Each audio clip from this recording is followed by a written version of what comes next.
Hey y'all, so the cat's out of the bag. I've been studying this type of thing for years, but you can't really talk about it because people will think that you're crazy. So now we know Satanists and Luciferians run the world. 2 Corinthians, it describes that Satan is the god of this world. They own the government, politics, Democrats and Republicans, the court system, the education system, the banks, the Federal Reserve, real estate, farms, Hollywood, what we watch, music, what we listen to, media, what we believe, sports, big pharma, everything.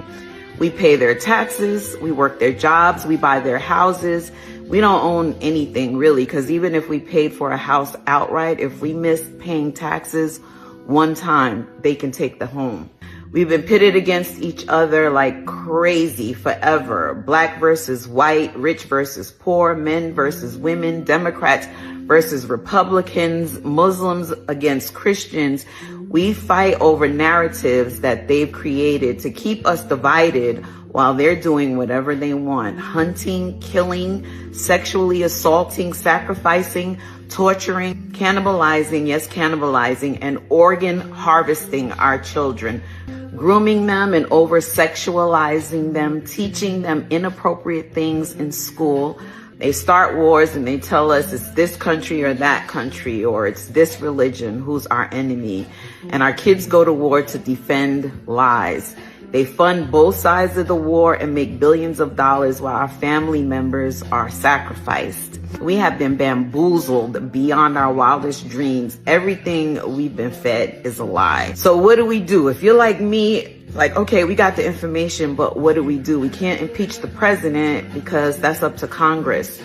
The only power we have is our dollars, our prayers, and our voices. Some people will laugh at that, but when it comes to their God, they're on their job.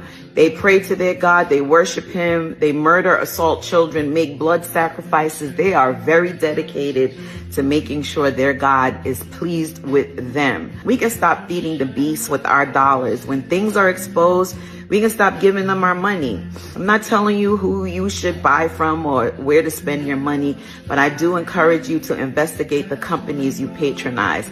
Find out who they are, what their practices are, what their beliefs are. I know we love certain brands, but do we know their history? Who owns your bank? Is there another place that you can put your money? Because if they decide, they can close the banks whenever they want, or they can freeze our accounts if we don't comply with their narrative. They're purposely poisoning our water, air, and food. So support your local farmers if you have access. I know everyone doesn't have access. I understand that.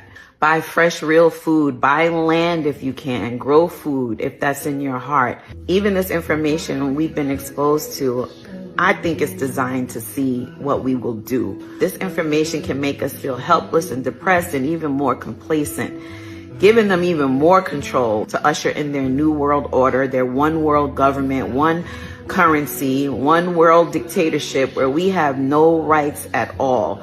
So we can refuse digital ID, we can support smaller venues, we can spread and share information. If we can homeschool our children.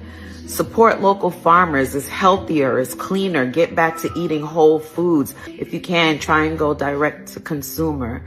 And according to Revelation, yes, we are being led to a choice, right? It talks about the mark of the beast in Revelation 13:16 through 17. You can read it for yourself, but that's basically where this is all headed, and it's unfolding right in front of us. There'll be a time that we won't be able to buy or sell unless we take the mark. Can you imagine one world government, one religion, one currency, total dictatorship, total control? Let's do what we can. Spread information, and God bless you guys.